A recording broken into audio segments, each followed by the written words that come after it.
Si Loli ada yang support, jadi merasa tanpa ibunya pun dia bisa hidup. Susahnya di situ.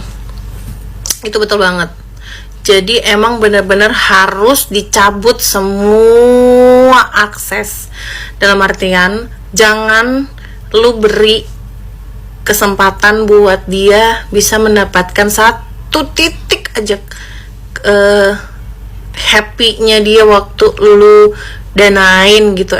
Serius deh, udah jangan lo bayarin lagi utang-utangnya. Udah, saat ini adalah saat yang tepat kita bisa mengetahui yang ngebela LM selama ini, bahkan sampai yang mau adopsi itu gimana. Serius. Karena ketika si orang tuanya sendiri tidak membiayai, jadinya si orang tuanya dinilai sebagai ibu yang tidak bertanggung jawab, ibu yang lepas tanggung jawab, ibu yang biadab, ibu yang segala macem deh, pokoknya paling jelek-jelek gitu. Padahal sebenarnya seorang ibu kalau sampai mengambil tindakan seperti itu berarti dia udah kecewa, dia udah capek, dia udah membiarkan dengan segala kelakuannya dan dia merelakan. Ya udah lo lakuin aja deh, biar lo tahu dulu tuh dunia nyata di luaran kayak gimana kalau nggak ada mak lo. Begitu sih sebenarnya. Paham ya? Coba gue pengen tahu tuh. Tahu sendiri netizen kan, ntar bela Nikmir, ntar bela Loli. Takutnya kalau benar-benar dibiarin ntar dia hidup sama Kang Semir. Takut lagi kalau hamil sama Kang sampai gitu. Udah. Intinya adalah gini ya, kakak-kakakku semuanya, teman-teman semuanya, adik-adik yang ada di TikTok ini, please gunakan TikTok ini dengan baik dan benar ya. Jangan main asal telan aja informasi gitu ya, cari dari kanan dan kiri, depan belakang, atas bawah gitu ya. Intinya gini ya,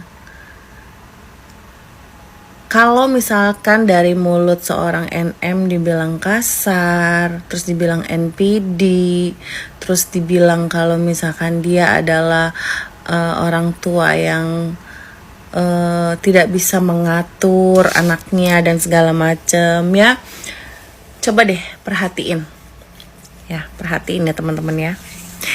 Ini ada nih yang sampai nge-DM gue, ngomel-ngomel sama gue, katanya gue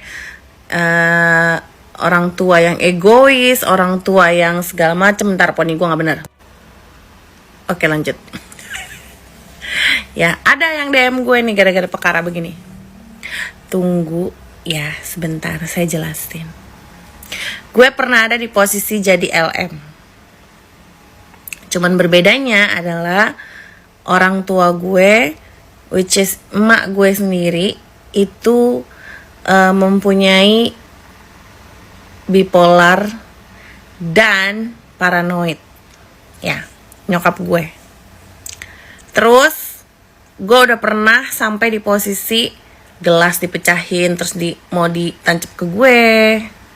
Terus udah pernah anak gue waktu gue kerja, which is cucunya, ditaruh di teras dengan keadaan ada anjing di depan. Paham sampai sini ya teman-teman semuanya yang ngebully gue terus nge-DM gue. Apa yang gue lakukan? Gue lebih memilih untuk tetap stay di sana sampai gue punya pekerjaan yang settle. Terus gue cabut dari situ. Oke.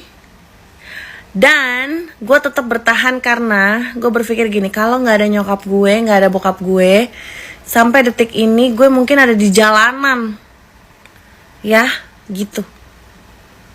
Apakah gue cerita sama orang-orang kalau misalkan nyokap gue durhaka? Enggak, say. Gue tetap bilang sama anak gue, which is cucunya, yang udah di brainwash sama dia. Gue bilang gini, gak boleh lu benci sama dia, gak boleh, biar gimana pun dia nenek lo. Gitu. Paham gak sih?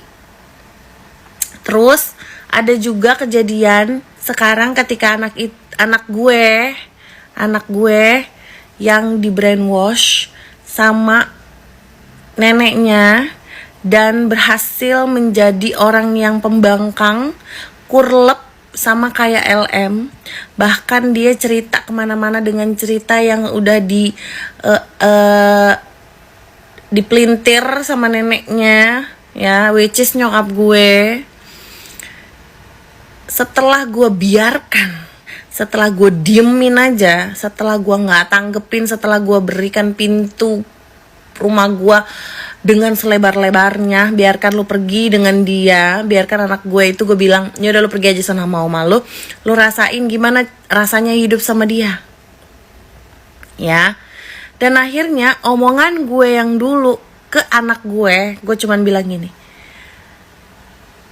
masih mending ketemu sama gue yang mulutnya kasar tapi mendidik. Kasarnya bukan ngatain jaing bukan ya say, tapi maksudnya tegas, dengan berharap bahwa anak gue mempunyai satu adab terhadap apapun yang ada di depannya, ya. Terus gue mengajarkan gimana caranya sebagai anak gadis gitu, ya, nggak boleh keluar sembarangan, nggak boleh keluar pakai celana pendek sembarangan, kayak gitu. Terus handphone juga ada waktunya, ya. Kalau misalkan dia nggak bisa dikasih tahu, gue hukum, ya. Itu dipelintir, dibilangnya gue ibu yang narsistik lah, ibu yang egois lah, segala macem. Ketika gue kasih, ya, jalan ke sana sama nyokap gue, which is oma lu jalan ke sana. Nanti lu akan merasakan ketika lebih baik bersama dengan orang yang tegas dengan mulut yang katanya kasar ini daripada sama orang yang mulutnya di depannya manis, baik, pokoknya manis manja grup deh say, ya. Tapi ternyata hatinya iblis, paham nggak di sini? Setelah dia tidak mendapatkan apa yang dia inginkan melalui anak gue, dengan dia melihat bahwa gue masih tetap stay strong, gue tetap berjalan dengan baik, rumah tangga gue aman-aman aja, anak gue yang dihajar sama dia, anak gue yang ditekan sama dia supaya bisa mendapatkan uang, anak gue yang disuruh ngamen kemana-mana, ke omnya lah, ke kakak gue, minta duit segala macem. Ya tolong tuh yang tolong DM gue segala macem, ya, bla bla bla blanya. Kasian kalau belum ada di posisinya LM atau di posisinya NM, di posisi mereka berdua gak usah komen, cuman taunya komen yang gak jelas aja. Lu tuh harus berada di posisi seorang ibu yang udah berusaha untuk nyokolain anaknya dengan baik, guys. Ya, ini kayak kakak ini kakak ini udah paham nih maksudnya apa dari apa yang dilakukan orang-orang di luaran sana. Kita coba lihat. Lu urus aja dulu 2 bulan dah. 2 bulan. Gimana kelakuan aslinya? Ya. Dari lomba pemanahan udah dikasih. Sekolah ke luar negeri lu kata murah. Netizen ya. Baca nih tulisan kakak ini udah bener nih. Gue gedek banget sama yang lain DM gue. Repot lu.